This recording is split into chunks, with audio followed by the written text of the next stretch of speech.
So experiment number 2 that you're gonna do is basically gonna be the same as experiment number 1, except for the fact that this time, instead of changing the angle, we're gonna change the length of the pendulum. See if that affects the time it takes for it to go. So to do that, pretty simple. The key is now we want to keep the angle constant. We don't want the angle to change at all. Before we had the length of the string constant, now we're gonna alter that length, but we need to keep the angle the same. So the best way to do that is, and we're gonna go at 25 degrees as our angle for everybody, or close as we can get. So you go here. One thing you could do is take your leftover string. So you need about 2 meters for this, like 1.6 I think is the max, so maybe like somewhere around 2 of your 5 meters of string. You take the rest of it, put your protractor here, and then take that string, wrap it around, okay, and pull it down at that 25-degree angle and tape it to the floor. Okay.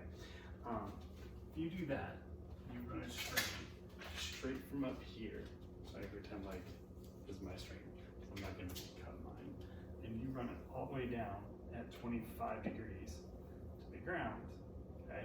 That no matter what length that pendulum is, it's always going to be at 25 degrees if you pull that weight back to that string that you're going to work off of.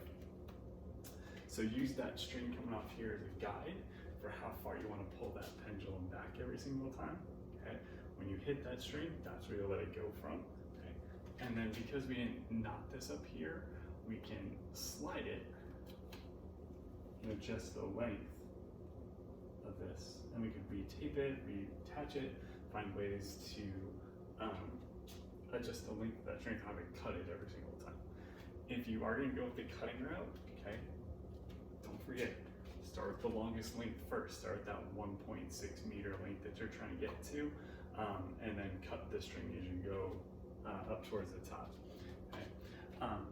Again, it doesn't need to be done like this on the fridge. You can do it anywhere, okay, anywhere that works, okay, anywhere in your house that has a nice kind of ledge leaning off over it, okay, that's high enough to where you can get some of these lengths.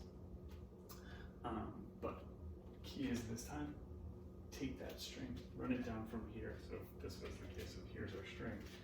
If this was 25 degrees, this string would go back to here, okay? And everywhere along the string is where I would pull that back to get the same angle on my swing every single time, okay? So again, just like before, let it swing, come back, okay? Let it go 5 times, take that time, okay? The spreadsheet's gonna divide that by 5 and give you what it should be for 1 period.